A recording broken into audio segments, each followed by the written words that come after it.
الأرض وهم من بعد غلبهم سيغلبون في بضع سنين لله الأمر من قبل ومن بعد ويومئذ يفرح المؤمنون بنصر الله ينصر من يشاء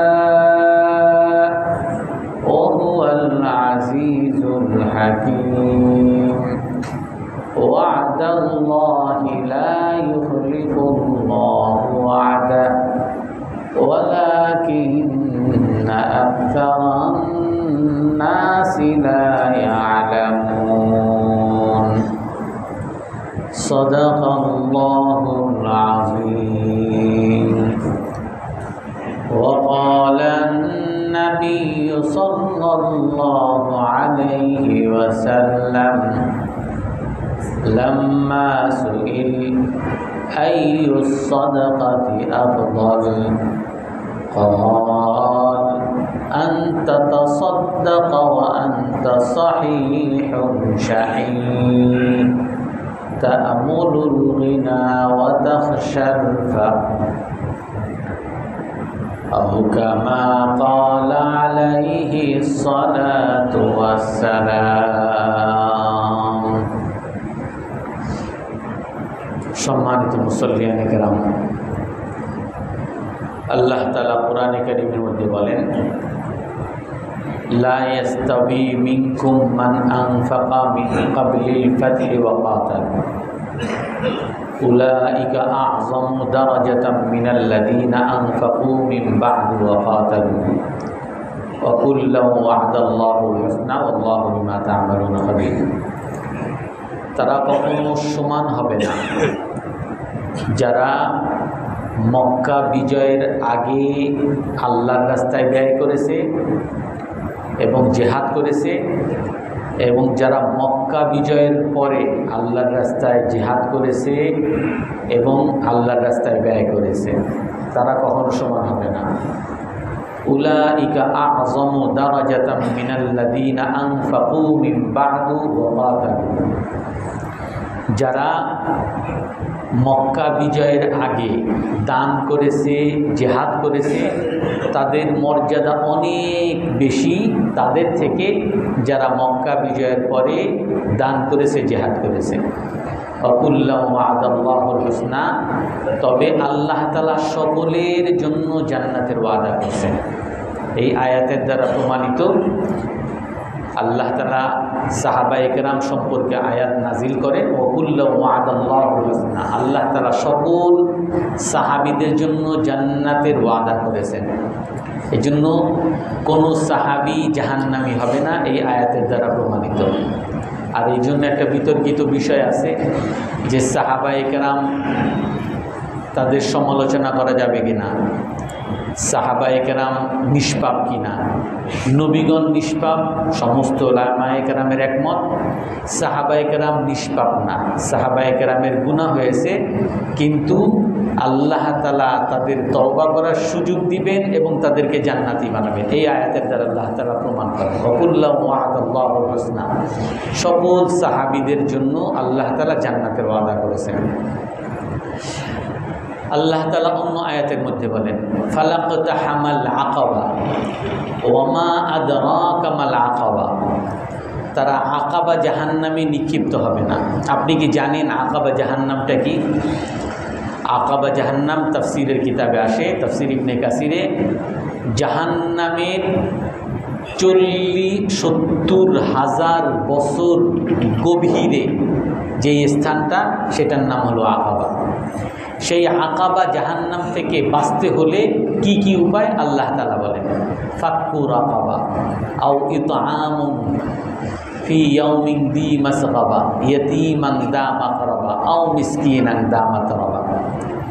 সেই জাহান্নামের অতল গভীর আকাবা থেকে বাঁচার উপায় হলো ফাক্কু রাকাবা, গোলাম মুক্ত করা, আও ইতআমুন ফি ইয়াউমিন যী মাসগাবা, অথবা কষ্টের সময়, দুর্ভিক্ষের সময় সংকটের সময় মানুষকে খাওয়ানো, আও ইতআমুন ফি ইয়াউমিন যী মাসগাবা ইয়াতীমান যা মাকরাবা, এতিমদেরকে খাওয়ানো, বিশেষ করে যেই এতিম আত্মীয় স্বজন এদের ভরণ পোষণ করা, আও মিসকিনান যা মাতরাবা, এমন গরিব একেবারে নিঃস্ব গরিব খাওয়ার মতো যার উপায় নেই, এদের সহযোগিতা, এদের ভরণ পোষণের ব্যবস্থা করা। অর্থাৎ এই বিষয়গুলো আল্লাহ তাআলা 4টা বিষয়, একটা হলো গোলাম মুক্ত করা, আর একটা হলো সংকটের সময় দুর্ভিক্ষের সময় মানুষকে খাওয়ানো, আর এতিমদেরকে খাওয়ানো, আত্মীয় এতিমকে খাওয়ানো, একেবারে নিঃস্ব মিসকিনকে খাওয়ানো। এই বিষয়গুলোকে আপনি যদি চিন্তা করেন তো এরা এমন একটা শ্রেণী যাদের পাশে দাঁড়ানোর মতো কেউ নেই। অর্থাৎ দুর্ভিক্ষের সময় সবাইরই অভাব, কে কাকে দিবে। তো এই দুর্ভিক্ষের সময় ব্যয় করা, মানুষকে দান করা, এটা বড় কঠিন। যখন পেঁয়াজের দাম 300 টাকা হয় কেজি, তখন ওই পেঁয়াজ কাউকে দেওয়া, নিজের ঘরের পেঁয়াজ অন্যজনকে দেওয়া বড় কঠিন। আমি নিজেই খেতে পারি না, তোমার কোত্থেকে দিব। ইয়াতীমান যা মাকরাবা, এবং এতিম যার পাশে দাঁড়ানোর কেউ নাই, না বাবা আছে না মা আছে, আর যার মা বাবা নাই তার কেউ নাই দুনিয়াতে, সে কখনো বাবার আদর মায়ের আদর পায় না। বা তাকে যদি কেউ নির্যাতন করে, তার চাচা অথবা তার খালু যদি নির্যাতন করে, এটার যে অভিযোগ দিবে, অভিযোগ দেওয়ার মতো কেউ নেই, যে বাবা আমাকে মারছে, মা আমাকে অমুকে মারছে, এই কথা বলারও কেউ নেই, একেবারে নিঃস্ব। আবার এমনিভাবে যদি আবার ওই এতিমটা যদি আত্মীয় এতিম হয়, অনেক সময় আত্মীয় এতিম হলে ভাতিজা, এরা হলে এদের জমির প্রতি ওই চাচার একটা নজর থাকে, তো যার ফলে ওই জমির প্রতি নজর থাকার কারণে তার মধ্যে সবসময় একটা আতঙ্ক কাজ করে, কোন সময় সে তার জমির ভাগ চেয়ে না বসে, এই জন্য আরও বেশি জুলুম করে। এই জন্য আল্লাহ তাআলা বলেন যে ওই আত্মীয় এতিমকে ভরণ পোষণ করা, আও মিসকিনান যা মাতরাবা, আর একেবারে নিঃস্ব মিসকিন যার খাবারের কোনো উপায় নেই, তাকে যদি কেউ ভিক্ষা নাও দেয় সে কিচ্ছু বলতে পারবে না। সে যদি না খেয়ে থাকে আর সে সরকারি কোষাগারে যায়, সরকার থেকে তারে বিতাড়িত করে, মানুষের কাছে যায়, মানুষ বিতাড়িত করে, তার প্রতিবাদ করারও কোনো সুযোগ নেই যে আমি তো দেশের নাগরিক, আমারে খাওয়ানোর অধিকার, আমার খাওয়ানোর দায়িত্ব সরকারের, এই বলারও অধিকার নেই তার। অর্থাৎ এই বিষয়গুলো যখন কোনো মানুষ করবে, তখন আল্লাহ তাআলা ওই জাহান্নামের অতল গভীরে যে আকাবা জাহান্নাম, সেখান থেকে আল্লাহ তাআলা বাঁচাবেন। অর্থাৎ কি বুঝানো, যে ওই অতল গভীরের জাহান্নাম, সেখান থেকে বাঁচানোর কারো উপায় নেই। আর যে সেখানে পতিত হবে, তার টাকা পয়সা, তার ব্যবসা বাণিজ্য, তার পার্টি, তার দল, কেউ তার পাশে দাঁড়াতে পারবে না। সেই জাহান্নামের ৭০,০০০ বছর গভীর থেকে একমাত্র আল্লাহ তাআলা বাঁচাবে। আর আল্লাহ তাআলা বাঁচাবেন শর্ত দিয়ে দিয়েছে, তুমিও যদি এইরকম মানুষের পাশে দাঁড়াও যেই সকল মানুষের পাশে কেউ নেই। রাসূলুল্লাহ সাল্লাল্লাহু আলাইহি সাল্লামের কাছে সাহাবী জিজ্ঞাসা করেন, আইয়ুস সাদাকাতি আফদাল, হে আল্লাহর রাসূল, সবচেয়ে উত্তম সদকা কি? আমরা তো সদকা দিই, সদকা সবচেয়ে উত্তম সদকা কি?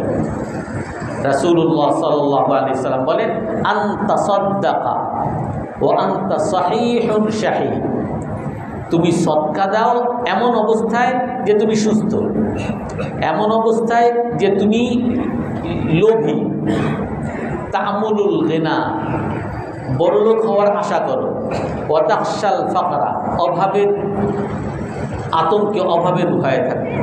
অর্থাৎ যখন মানুষ বৃদ্ধ হয়, সাধারণত তার একটা ব্যাংক ব্যালেন্স থাকে, তার বাড়ি থাকে, অথবা তার জমি থাকে, অথবা এতদিন চাকরি করছে একটা পেনশনের টাকা থাকে। কিন্তু যে একেবারে সুস্থ, অর্থাৎ যেই যুবক মাত্র চাকরিতে ঢুকছে অথবা মাত্র ব্যবসায় ঢুকছে, তার যেই ইনকাম করে বা যেই বেতনটা সে পায়, সেই বেতনের প্রতি সে পুরা একটা মাস শ্রম করে, আর ওই বেতনের লোভে সে সারাটা মাস কাটায় যে আমি কখন বেতন পাবো, বেতন পাওয়ার পরে এইটা করবো, ওইটা করবো, ওইটা করবো, ওইটা করবো। পুরা মাস সে এই তার বেতন নিয়ে স্বপ্ন দেখে। যে ব্যবসা করে ওই ব্যবসার এই লাভকে নিয়ে পুরো সময়টা সে স্বপ্ন দেখে, আর এই লাভের পিছনে সে তার শ্রম সকাল থেকে রাত পর্যন্ত সে এইটার জন্য শ্রম দিয়েই যাচ্ছে।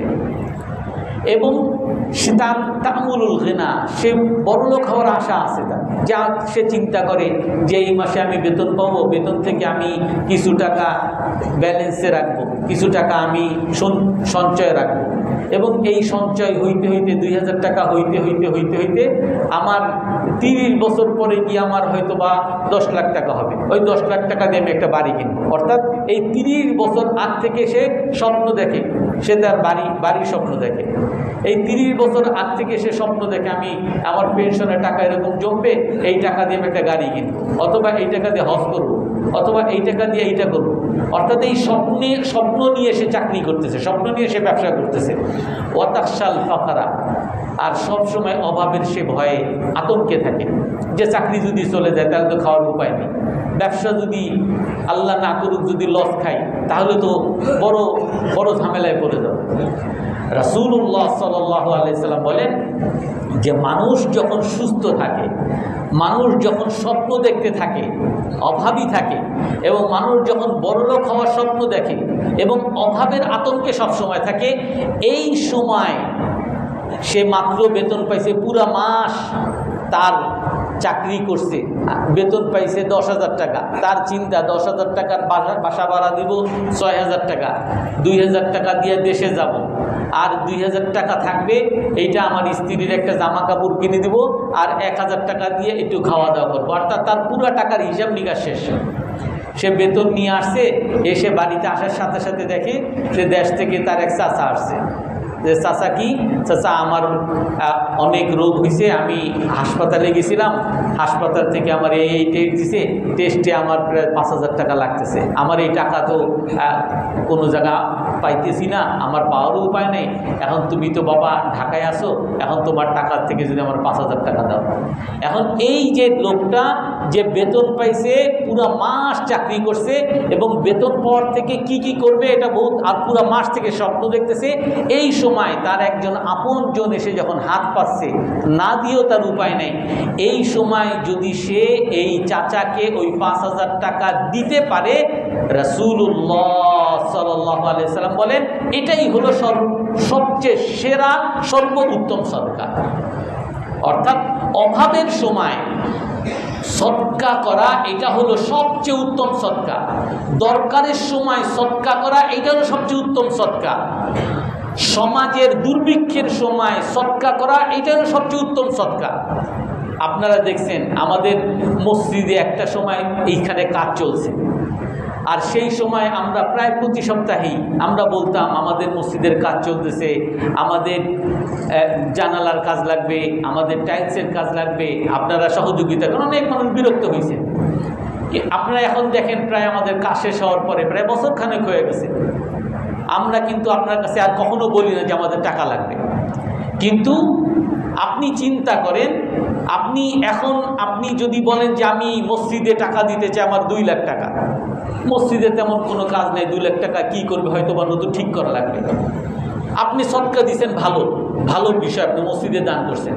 কিন্তু ওই সময় যখন মসজিদের অনেক দরকার ছিল, ওই সময় যারা মাত্র 10,000 টাকা দিচ্ছেন, আপনি চিন্তা করেন এইটা মসজিদের যারা কাজে ব্যস্ত ছিল, যারা এই টাকার সংকটে ছিল, তারা কতটা খুশি আর কতটা দরকারি এটাকে মনে করছে। এই জন্য রাসূলুল্লাহ সাল্লাল্লাহু আলাইহি সাল্লাম আমাদেরকে শিখাইছেন যে সদকা তো তুমি করবা, কিন্তু সদকার কিছু সময় আছে। আল্লাহ তাআলা আমাদেরকে শিখাইছেন লা ইয়াস্তাবি মিনকুম মান আনফাকা মিন ক্বাবলিল ফাতহি ওয়া কাতাল, যারা মক্কা বিজয়ের আগে ব্যয় করে, মক্কা বিজয়ের আগে যারা জিহাদ করেছে, তাদের সমতুল্য কখনো ওই সকল মানুষ হবে না যারা মক্কা বিজয়ের পরে ব্যয় করেছে। অর্থাৎ মক্কা বিজয়ের আগে তখন সাহাবায়ে কেরামকে কুরাইশরা মারত, ধরত, ইসলামের কথা বললেই তাকে হত্যা করত, ইসলামের কথা বললেই তাকে বর্ষা মারত।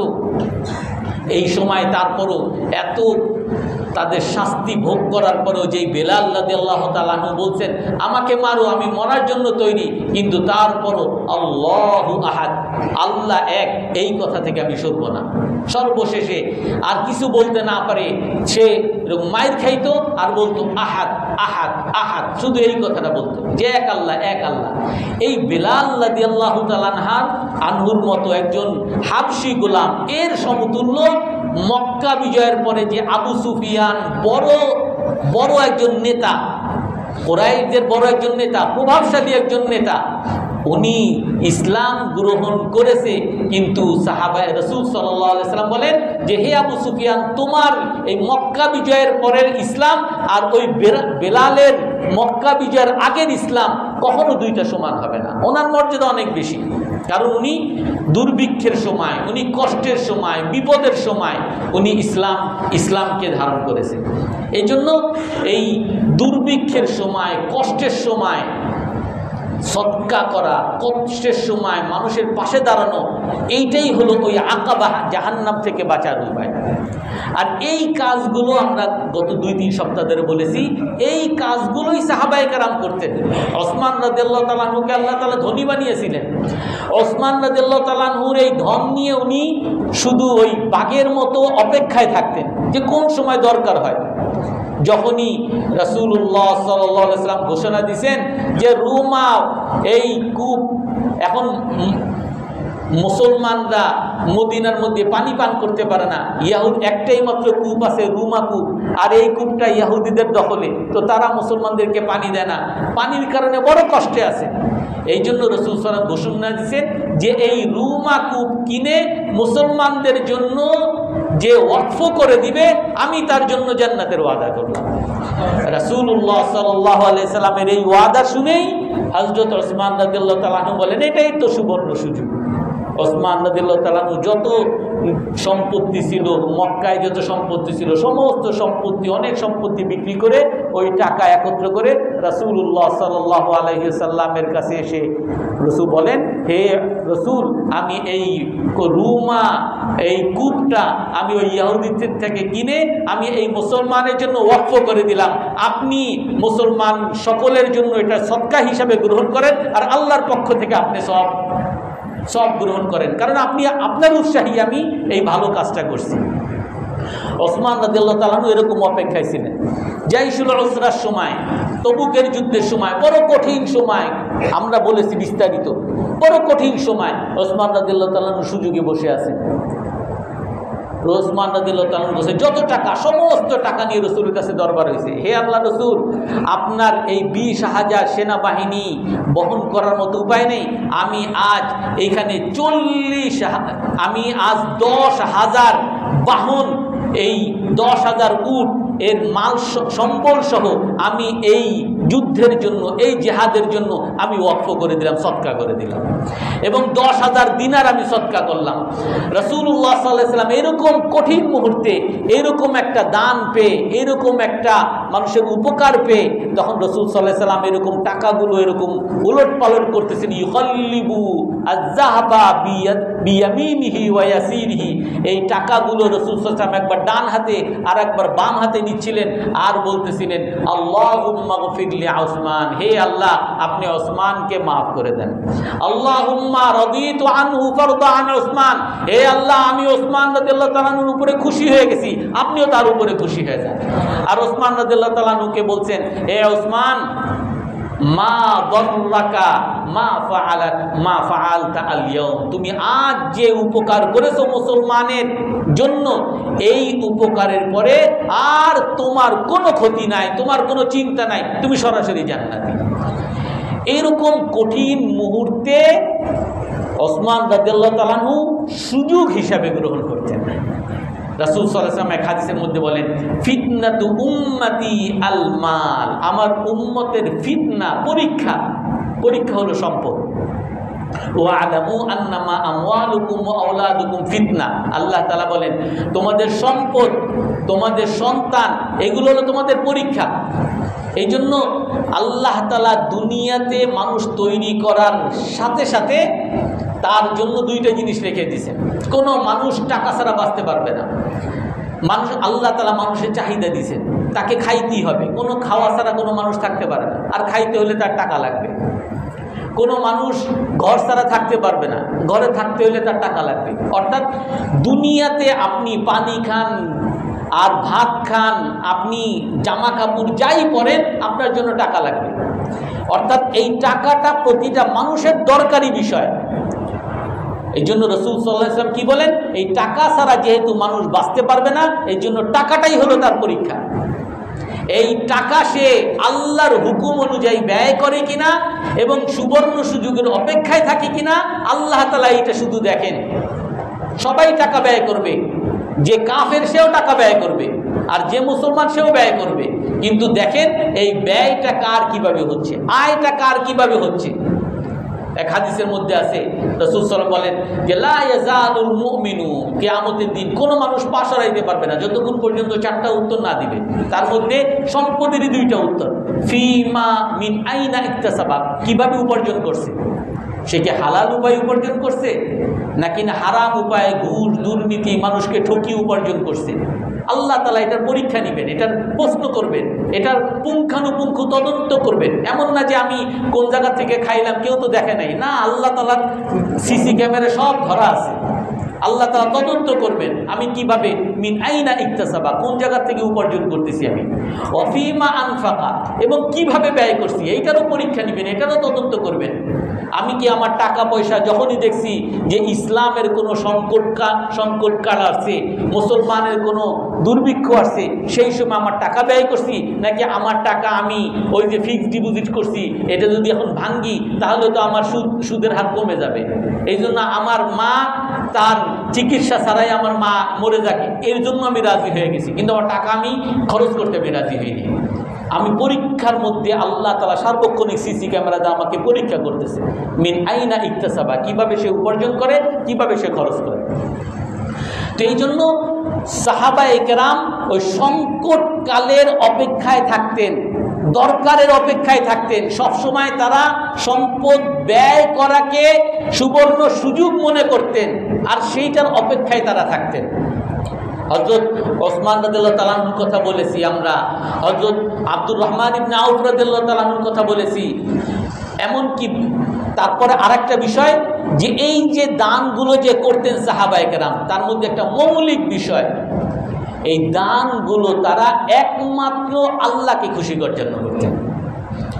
তাদের দান করার ক্ষেত্রে কোনো এই চিন্তাটা যে সে তখন অনেক দান করতেছে, গরিব দুঃখীরে দিতেছে, কেন কি নির্বাচন করবে নাকি? দান করলেই আমরা চিন্তা করি কি নির্বাচন, গ্রামে আসতেছে এত কেন, গরিব মানুষের ঘরে ঘরে খাবার দিতেছে কেন, নির্বাচন করবে নাকি? অর্থাৎ আমরা যখনই দান করি তখনই মানুষও বুঝে, আমিও জানি যে আমি কেন করতেছি, দুনিয়ার কোনো লোভের জন্য। কিন্তু সাহাবায়ে কেরামের দান শুধুমাত্র আল্লাহকে খুশি করার জন্য, আল্লাহর খুশি ছাড়া আর কিছুই নাই। এই জন্য জাইনুল আবিদিন রাহমাতুল্লাহ আলাইহি, আলী রাদিয়াল্লাহু তাআলা আনহুর নাতি, উনি যখন মারা গেছেন, ওনার যেই দিন জানাজা হয়, ওই জানাজা হওয়ার পরে দিন মদিনার বিরাট সংখ্যক মানুষ, তারা সবাই রাস্তায় নেমে গেছে। কি ব্যাপার, যে আমরা তো এখন না খেয়ে আমাদের অভাব লেগে গেছে, আমরা তো খাওয়া দাওয়ার কোনো উপায় নেই, কেন তোমরা এতদিন খাইতে কেমনে? ওই তখনকার খলিফা তাদেরকে ধরছে, তোমরা এখন সবাই রাস্তায় নামছো, তোমাদের খাবার দাবার নেই, এতদিন খাইতে কেমনে তোমরা? এতদিন কে যেন আমাদের বাসায় প্রতিদিন খাবার দিয়ে যাইত, আমরা তো মনে করতাম আপনি খলিফা, আপনি হয়তো বা আপনার সরকারের পক্ষ থেকে, কোষাধ্যক্ষের পক্ষ থেকে দিতেন আমাদের। বলে আমি তো দিতাম না, তো আমার প্রতি রাতে আমাদের বাসায় খাবার দিয়ে যাইত, তো কে দিত তাইলে? তারপরে ওই জাইনুল আবিদিন রাহমাতুল্লাহ আলাইহি যিনি গোসল করান, ওই গোসল করানোর সময় ওনার পিঠে দেখেন যে দুনিয়ার দাগ, এত দাগ কেন তার পিঠের মধ্যে? পরে এটা বের করলো যে তার পিঠের মধ্যে বস্তার দাগ। উনি প্রতিটা রাতে এরকম মানুষের খাবারের বস্তা তৈরি করে করে উনি নিজের পিঠে করে প্রতিটা বাড়িতে বাড়িতে পৌঁছায় দিতেন। অর্থাৎ উনি তো সদকা করতেছেন, আবার এটা নিজে দিয়ে আসতেছেন যাতে কেউ না জানে, এমনকি মদিনার লোক কেউ জানে না কে তাদেরকে দেয়। যাদের বাসায় এতদিন খাবারের ব্যবস্থা হয়েছে তারাও জানে না কে দিয়ে গেছে, আর উনি যে দিয়ে গেছেন ওনার কোনো সাক্ষীও নাই। অর্থাৎ এই যে মানুষের পাশে উনি দাঁড়াইছেন, ওনাদেরকে উনি দান করছেন, এটা শুধুমাত্র আল্লাহকে খুশি করার জন্য। এই জন্য এই দানের ক্ষেত্রে আরেকটা মৌলিক বিষয় হলো যে আল্লাহকে খুশি করার জন্য হইতে হবে। তারপরে এই দানের ক্ষেত্রে বিশেষ করে এই সংকটকালে যে দান সাহাবায়ে কেরাম করতেন, কেমনে করতেন? ওলামায়ে কেরাম এই সাহাবায়ে কেরামের জীবনী গবেষণা করে কিছু বিষয় বের করছে। তার মধ্যে একটা বিষয়, প্রথমে এই সমাজের জন্য কি দরকার এইটা নির্ধারণ করা। রাসূলুল্লাহ সাল্লাল্লাহু আলাইহি ওয়াসাল্লাম অথবা সাহাবায়ে কেরাম, খলিফাগণ, তারা ঠিক করতেন সমাজের জন্য কি দরকার। রসুল, যেটা হাদিসের মধ্যে আসে, বিভিন্ন মেহমান রসুলের দরবারে আসতো ইসলাম শিখার জন্য, তো তার খাওয়া দাওয়ার ব্যবস্থা এমন না যে আসছে বৈশা আছে আর কেউ খবর নেয় না, না, রসুল খবর নিতেন যে তুমি আসছো, তুমি তো এই এলাকার না, কি কর, তোমার তো খাবারের ব্যবস্থা, তাদেরকে জিজ্ঞাসা করতেন না খাবারের ব্যবস্থা আছে কিনা, যে তার মেহমানদের রসুল নিজে করাইতেন। নিজের পক্ষে যদি সম্ভব না হইতো, তার বাড়িতে কোনো খাবার না থাকতো, প্রতিটা রাতে সাহাবাদেরকে বলতেন যে এই ভাইয়ের মেহমানদারি কে করবে, এই ভাইয়ের মেহমানদারি করবে। অর্থাৎ রসুল প্রয়োজন, কোন ক্ষেত্রটা বেশি প্রয়োজন এইটা রসুল নির্ধারণ করে দিতেন, যেইটাকে ওলামায়ে কেরাম বলেন যে আপনার অ্যাসেসমেন্ট করা। অর্থাৎ এখন মানুষের প্রয়োজনটা কি এইটাকে বের করা। যেমন আমাদের সরকার থেকে অনেক সময় কম দামে চাল দেয়, তারা ঠিক করে এখন চালের দাম বেড়ে গেছে, মানুষের হাতের মধ্যে টাকা নাই, তো এই জন্য এই চাল, ডাল, পেঁয়াজ, যেই সব জিনিসগুলো নিত্য প্রয়োজনীয়, এই জিনিসগুলো কম দামে বিক্রি করা হোক। অর্থাৎ সরকার থেকে গবেষণা করে একটা নির্দিষ্ট বিষয় বের করে। এটা কি আল্লাহ তাআলা কোরআনে কারীমের মধ্যে বলেন, ওয়ালাউ রাদ্দুহু ইলা উলিল আমরি লাআলিমাহু আল্লাযীনা ইস্তামবিতুনাহু মিনহুম ওয়ালাউলা ফাদলুল্লাহি আলাইকুম ওয়া রাহমাতুহু লাত্তাবা'তুমুশ শাইতানা ইল্লা কালিলা। আল্লাহ তাআলা বলেন যে যখন তোমাদের কোনো সংকট আসবে, তখন তোমরা এইটা নিয়ে গুজব ছড়াবে না। এইটা নিয়ে যদি গুজব ছড়ায়, মানুষের যতটা না অভাব, এর চেয়ে মানুষের মধ্যে অস্থিরতা আরো বাড়বে। এইখানে ওলামায়ে কেরাম কিছু ঘটনা লেখেন। একটা সময় তাতাররা মুসলমানদের উপরে বিরাট একটা আক্রমণ করে। ওসমানী খেলাফতের একটা সময়, ওসমানী খেলাফতের সময় সারা পৃথিবীর প্রায় 3/2 মুসলিম সাম্রাজ্যের মধ্যে ছিল, কিন্তু শেষ একটা পর্যায়ে তাতাররা তারা মুসলিম খেলাফতের উপরে আক্রমণ করে। আর এই মুসলিম খেলাফতের উপর আক্রমণ করে যেই সব এলাকায় যায়, অনেক এলাকায় তারা অনেক কঠোর থাকার কারণে যেখানে যেত হত্যা করত, জবাই করত। আর এইটার কারণে দু এক জায়গায় মুসলমানরা পরাজিত হয়েছে, অন্যান্য জায়গায় তাদের সম্পর্কে মুসলমানদের মধ্যে একটা ভীতি সঞ্চার করছে। ভীতি কি? যে এই তাতারদের সম্পর্কে সারা পৃথিবীতে রটে গেছে যে এদেরকে পরাজিত করার কোনো উপায় নেই, আর এরা বড় নিষ্ঠুর, এরা সবাইকে হত্যা করে, এদের সাথে যুদ্ধ করে পারা যাবে না, এরকম একটা গুজব সারা পৃথিবীতে রটে গেছে। আর রটে যাওয়ার কারণে এদের সম্পর্কে বলা হয়, এরা যখন বাগদাদে, মুসলমানদের তখনকার রাজধানী বাগদাদে গেছে, এই বাগদাদ যখন দখল করতে গেছে, তখন এই তাতারদের একজন মহিলা এক এলাকায় গেছে।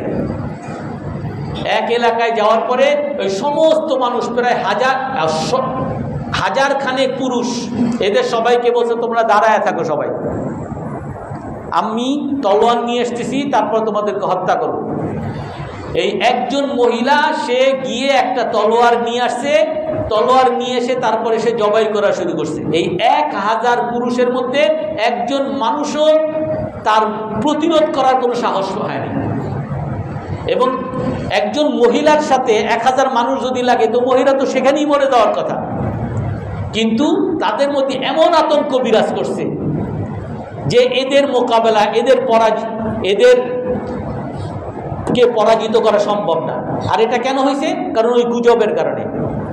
কিন্তু এই তাতারদেরকে নিয়ে যখন গবেষণা করছে এটা কি কারণে এত শক্তিশালী, কি কারণে তারা সব জায়গায় বিজয় লাভ করে, এদেরকে নিয়ে যখন গবেষণা করছে আব্দুল্লাহ খাওয়ারিজিমি, পারস্যের একজন মুসলমান, সে তাদের গবেষণা করে তো তারপরে সেই অনুযায়ী তাদের জন্য প্ল্যান ঠিক করছে।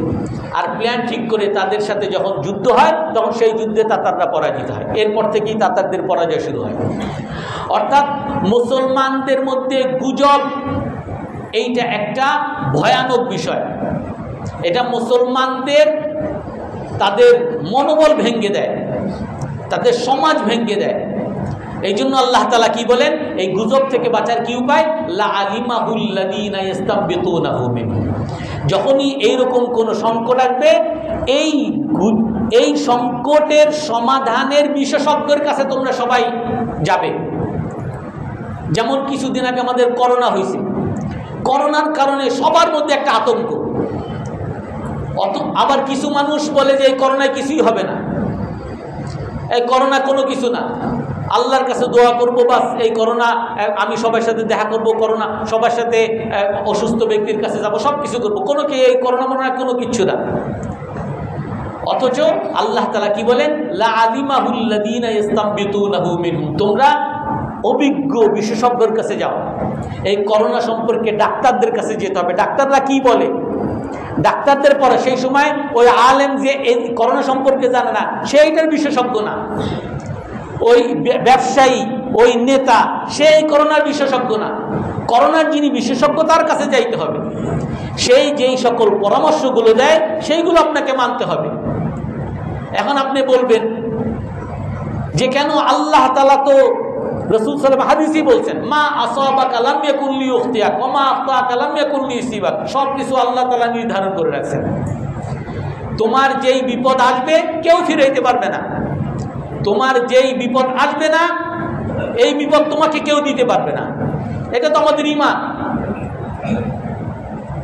এই হাদিস যেই রাসূলুল্লাহ সাল্লাল্লাহু আলাইহি ওয়াসাল্লাম বলছেন, ওই রাসূলের হাদিসের মধ্যে বলছেন, ফাররি মিনাল মাজসুমি ফিরারাকা মিনাল আসাদ, তুমি সোয়াসে রোগীর কাছ থেকে এমন ভাবে ভাগো যেমন সিংহ দেখলে ভাগো। অর্থাৎ যেই রোগগুলো সোয়াসে তাদের ধারে কাছে যায় না, এটা রাসূল সাল্লাল্লাহু আলাইহি ওয়াসাল্লাম বলছেন, কারণ সতর্কতা। লা ইউরিদুন্না মুমাররিদুন আলা মুসাহে, রসুল হাদিসের মধ্যে বলেন, ওই রসুল যেই রসুল বলছেন আল্লাহ যা লেখছেন তাকেও ফিরাইতে পারবে না, সেই রসুলই বলতেছেন যে সোয়াসের রোগীর থেকে তুমি দূরে ভাগো। সেই রসুলই বলছেন কোন অসুস্থ ব্যক্তি কোন সুস্থ ব্যক্তি কোন অসুস্থ ব্যক্তির কাছে যেন না যায় এরকম সোয়াসের সময়। অর্থাৎ এই উপকরণ গ্রহণ করা এটা রসুলের আদর্শ। রসুল আমাদেরকে শিখাইছেন যে যেই উপকরণ লাগে সেই উপকরণ তোমরা গ্রহণ করবা, যেই ওষুধ লাগে সেই ওষুধ তোমরা খাবা, এবং সাথে সাথে তোমার অন্তরের মধ্যে অবশ্যই ওই বিশ্বাস থাকতে হবে যা কিছু ঘটে সব আল্লাহর পক্ষ থেকে, আল্লাহ ছাড়া কারো কোনো কিছু করার ক্ষমতা নেই। আমরা এই তাকদীর সম্পর্কে এই গত তাফসীরের মধ্যে আমরা বিস্তারিত আলোচনা করছি। তো 2 নম্বর বিষয় হলো বিশেষজ্ঞ ব্যক্তির কাছে যাওয়া। যে কোনো বিশেষজ্ঞ, যেই সমস্যা আসবে, যেমন অনেক জায়গায় প্লাবন হয় বা অনেক জায়গায় আপনার ভূমিকম্প হয়েছে, অনেক জায়গায় বজ্রপাত হয়, তো বজ্রপাত থেকে বাঁচার কি উপায়? আমি সোজা হুজুরের কাছে গেলাম, হুজুর বলেন বজ্রপাত থেকে বাঁচার উপায় কি? হুজুর বজ্রপাত সম্পর্কে জানে না কিছু। বজ্রপাত সম্পর্কে কি কি কি সতর্কতা অবলম্বন করা লাগবে এটা যারা বিশেষজ্ঞ তার কাছ থেকে জানতে হবে। আপনার প্লাবনের সময় কি কি যে এই বিষয় বিশেষজ্ঞ তার কাছ থেকে আপনাকে শুনতে হবে। অর্থাৎ এই বিশেষজ্ঞের মাধ্যমে আপনাকে ঠিক করতে হবে আপনি কোন সংকটকালে কোন পাশে আপনি দাঁড়াবেন এবং উপকরণ গ্রহণ করা। এরপরে আর একটা মৌলিক বিষয়, এই সংকটের সময় মানুষের ইমানের মধ্যে নড়াচড়া শুরু হয়। মানুষ ইসলামের উপর অটল থাকতে পারে না, এখানেই মানুষের মধ্যে নড়াচড়া শুরু হয়। আল্লাহ তাআলা কোরআনের মধ্যে বলেন, ওয়ালা ইউমাহিসাল্লাহুল্লাযীনা আমানু, আল্লাহ তাআলা মানুষকে পরীক্ষা করেন দেখার জন্য যে কারা সত্যিকারের মুমিন আর কারা মুনাফিক মুমিন। লিয়ামিজাল্লাহুল খাবিসা মিনাত তাইয়্যিবি ওয়া ইয়াজআলাল খাবিসা বা'দা, আল্লাহ তাআলা বলেন যে আল্লাহ তাআলা তোমাদেরকে পরীক্ষা করেন তোমাদের মধ্যে খারাপদেরকে ভালোদের থেকে আলাদা করার জন্য। তো এই সময় অটল, আপনার ইমানের উপরে অটল থাকতে হবে, ইসলামের উপরে অটল থাকতে হবে। হযরত আবু বকর রাদিয়াল্লাহু তাআলা আনহু মক্কা যখন রাসূল সাল্লাল্লাহু আলাইহি সাল্লামের ইন্তেকাল হয়, ইন্তেকাল হওয়ার পরে তখন মুসলমানদের মধ্যে একটা অস্থিরতা তৈরি হয়। অনেক মুসলমান বলা শুরু করছেন রাসূলই যেহেতু নাই তো এই মুসলমান থেকে লাভ কি, অনেকে কাফের হয়ে গেছে, নাউযুবিল্লাহি মিন যালিক। এবং অনেকে বলা শুরু করছেন যে আগে রাসূল ছিলেন তো তাকে আমরা যাকাত দিতাম, এখন রাসূল নাই আমরা কাকে যাকাত দিব, আমরা যাকাত দিব না। অর্থাৎ ইসলামের মৌলিক নীতিমালা, মৌলিক ফরজ বিধান, যাকাত, আল্লাহর উপরে ঈমান, এগুলোকে মানুষ লঙ্ঘন করা শুরু করছে। এই সময় ওসমান রাদিয়াল্লাহু তাআলা আনহু এমন বলেন না যে এখন কঠিন অবস্থা, এখন একটু ধীরে সুস্থে কাজ করি না। ওসমান রাদিয়াল্লাহু তাআলা আনহু ঈমানের উপর অটল রয়েছেন। আয়ানকুসুদ্দীন ওয়া আনা হাই, আমি জীবিত থাকবো আর দিনের মধ্যে কোনো ঘাটতি হবে এটা কখনো আমি সহ্য করব না। এই জন্য যে যারাই কুফরি করবে, যারাই মুরতাদ হবে তাদের সাথে আমি যুদ্ধ করব। যারাই যাকাতের টাকা আগে যদি তাদের পশুর সাথে রশি দিত, সেই রশি দিতেও যদি এখন অস্বীকার করে আমি তাদের সাথেও যুদ্ধ করব। অর্থাৎ ইসলামের উপরে অটল রয়েছেন। এই জন্য এরকম কঠিন মুহূর্তে, যেমন ধরেন আমাদের এখন বর্তমান বাংলাদেশের কথাই বলি, বাংলাদেশে এমন একটা সময় এখন সামনে আমাদের নির্বাচন, অথচ যতগুলো রাজনৈতিক দল আছে সমস্ত রাজনৈতিক দলই কিন্তু একে আরেকজনের মিত্র, আগ থেকে অনেক সময় মিত্রই ছিল, কিন্তু এখন এসে তারা বিভিন্ন মানুষের মধ্যে দ্বন্দ্ব শুরু হয়ে গেছে। সে তার দ্বন্দ্ব বিভিন্ন এই পিআর বলেন আর বিভিন্ন বিষয় নিয়ে তাদের নিজেদের মধ্যে দ্বন্দ্ব শুরু হয়ে গেছে। আর এই দ্বন্দ্বের কারণে দেশের ভবিষ্যৎ কোন দিকে যাবে এটাও একটা অনিশ্চিত অবস্থা। আর এর মধ্যে আপনার ওই আমেরিকা, সে আমাদের ওই বার্মার সাইডের আরাকান আর্মি, ওইখানের সহযোগিতার জন্য, তাদের সহযোগিতার জন্য আমাদের পোর্ট নিতে চায়, আমাদের দেশ থেকে তারা বিভিন্ন, অর্থাৎ আমাদের দেশের সার্বভৌমত্ব অনেক ধরনের সমস্যা চিন্তা করতেছে। কিন্তু আপনি এই আমাদের দলগুলো, রাজনৈতিক দলের মধ্যে চিন্তা করেন, সবাই বলে যে আমরা ইসলামের বিরুদ্ধে কেউ না, কথার কথা আমরা সবাই ইসলামের পক্ষে আছি, কিন্তু ইসলামের পক্ষে সবাই নামাজ পড়ে, সবাই রোজা রাখে, সবাই মসজিদে আসে, সব করে, কিন্তু এই রাজনৈতিক দলটি যখন জিজ্ঞাসা করে যে আপনারা মুসলমানদের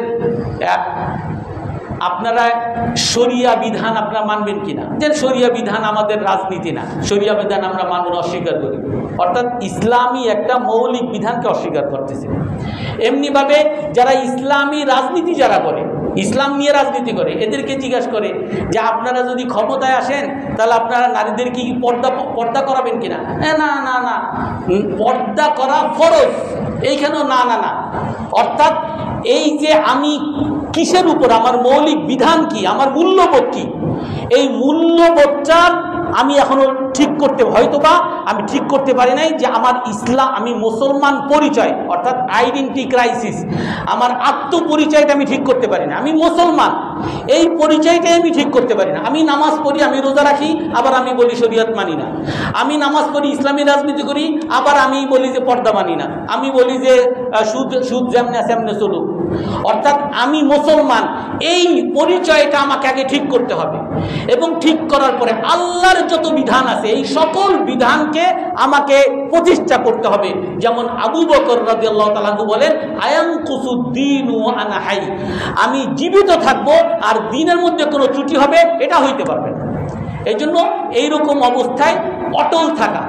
আর একটা সর্বশেষ বিষয় আমি বলতেছি, এইরকম অবস্থায় যেটা সবচেয়ে বড় জিনিস, বিশেষ করে সারা পৃথিবীতে যত মুসলিম দেশগুলো আছে, এই মুসলিম দেশগুলো হলো কাফের দেশের একটা খেলার পুতুল।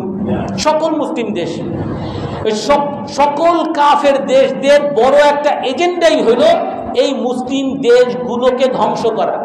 ধ্বংস কেমনে?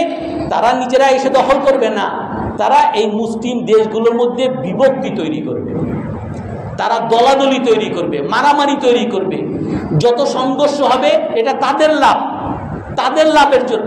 আমরা এই মুসলমানরা যে বিভিন্ন দল উপদলে বিভক্ত হয়ে মারামারি, আমি দিন নির্বাচনে যাব না, আমি যাব তোমারে ঠেকাবো, এই যে মারামারি, এই মারামারি করলে আমরা নিজেরা যে সংঘর্ষের মধ্যে যাচ্ছি, এর দ্বারা কার লাভ? এর দ্বারা আমেরিকার লাভ। আমেরিকা চাচ্ছে যে আমার ভোট দাও, আমেরিকা চাচ্ছে এইখানে আমার সোলজার নিতে দাও, সবাই আমেরিকার কাছে দৌড়ায়, সবাই আমেরিকার রাষ্ট্রদূতের কাছে সবাই গিয়ে ধর্ণা দেয়। অর্থাৎ আমাদের মুসলমানদেরকে বিভক্ত করা, এইটা কাফেরদের সবচেয়ে বড় তাদের অস্ত্র। আর আমরা যদি বিভক্ত থাকি তাদের লাভ। আর রাসূল সাল্লাল্লাহু আলাইহি ওয়াসাল্লাম বলেন, লাইসা মিন্না মান ফাররাকা, সে আমার উম্মতের মধ্যেই না যে বিভক্তি তৈরি করে। আপনি শুধু একটা বিষয় চিন্তা করেন, আমরা মুসলমান, বাংলাদেশের 90% মুসলমান, আমাদের সবাই আমরা একই কেবলার দিকে ফিরে নামাজ পড়ি, আমরা সবাই একই আল্লাহকে মানি, আমরা সবাই একই রসুলকে মানি, আমরা সবাই একই কোরআনকে মানি, আমরা সবাই একই কেবলাকে মানি, আমরা সবাই কোরবানি করি, আমরা সবাই রোজা রাখি। অর্থাৎ আপনি যদি মুসলমানদের মধ্যে মিল কি জায়গায় যদি খুঁজেন, 95% মানুষ এক, 95% মানুষের মধ্যে একতা পাবেন। বিপরীতে আপনি কাফেরদের দেশ পুরো ইউরোপে যাবেন, ইউরোপের একটা দেশ এক আল্লাহ মানে, একটা দেশ আর্থলিক, আর একটা দেশ অর্থোডক্স। অর্থাৎ তাদের মধ্যে দল উপদলের কোনো শেষ নাই। এক এক দেশের এক এক ভাষা, এক দেশে ব্রিটিশে ইংলিশ, আবার জার্মানিতে যাবেন জার্মানি ভাষা, ইতালিতে যাবেন ইতালিতে আরেক ভাষা, ফ্রান্সের আরেক ভাষা, ভাষার মধ্যে তাদের মিল নেই।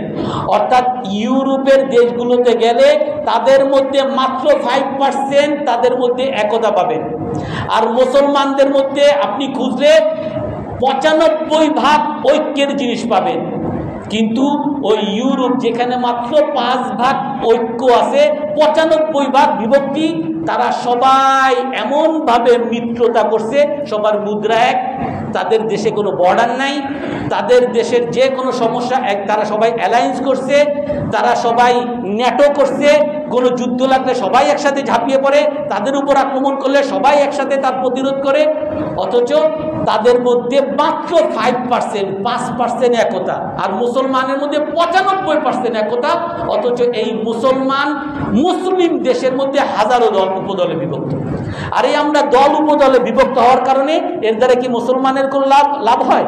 মুসলমানের কোনো লাভ হয়? আজকে চিন্তা করেন, এই যে পিআর বলেন আর কি বলেন, এইগুলা কেন? এগুলোতে কার লাভ? শুধুমাত্র রাজনৈতিক দলগুলোর লাভ। কে ক্ষমতায় যাবে কে যাবে না, সাধারণ মানুষ। আমি চাচ্ছি আমি একটা বিদ্যুৎ অফিসে যাব, আমাকে যাতে ঘুষ না দিতে হয়। আমি চাচ্ছি আমি দোকানে যাব, আমি যাতে আমার 20 টাকার বেগুন যাতে 100 টাকা দিয়ে কিনতে না হয়। আমার পেঁয়াজ, আমি যেই 30 টাকার পেঁয়াজ, এইটাকে আমার 200 টাকা দিয়ে কিনতে না হয়। আমি একটা সাধারণ মানুষ হিসাবে, নাগরিক হিসাবে আমি কি চাই? এই যে বিভক্তিগুলো, এই বিভক্তি দূর করার জন্য রাসূলুল্লাহ সাল্লাল্লাহু আলাইহি সাল্লাম মুসলমানের উপরে স্পষ্ট হাদিস বলেছেন, স্পষ্ট বার্তা, লাইসা মিন্না মান ফাররাক, আমার উম্মতি না যারা বিভক্তি করে। আর এক হাদিসের মধ্যে বলেন, যারা তোমাদের মধ্যে বিভক্ত করে, যারা বিভক্তি করার মূল চাবিকাঠি, রাসূল হাদিসে বলেন ফাকতুলুহু, তাকে হত্যা করো, তাকে মৃত্যুদণ্ড দাও। যারা বিভক্তি করে তাদেরকে মৃত্যুদণ্ড দাও। এরকম কঠিন হাদিস রাসূল সাল্লাল্লাহু আলাইহি ওয়াসাল্লাম আছে। এই জন্য এইরকম মুহূর্তে আমরা যে যেখান থেকে পারি, আমরা মুসলমানরা যাতে সবাই একতায় থাকি, ঐক্যবদ্ধ থাকি। আর আমরা মুসলমানরা আজকে ঐক্যবদ্ধ না থাকার কারণে আমাদের ভাইরা ফিলিস্তিনে প্রতিদিন 100-200 করে মানুষ মারা যাচ্ছে, অথচ তাদের জন্য কেউ একটু শোক প্রকাশ করার মতো মানুষ নেই। একটু তাদের প্রতিবাদ তো দূরের কথা, শোক প্রকাশ করবে এই মানুষও নাই, কোনো দেশই নেই।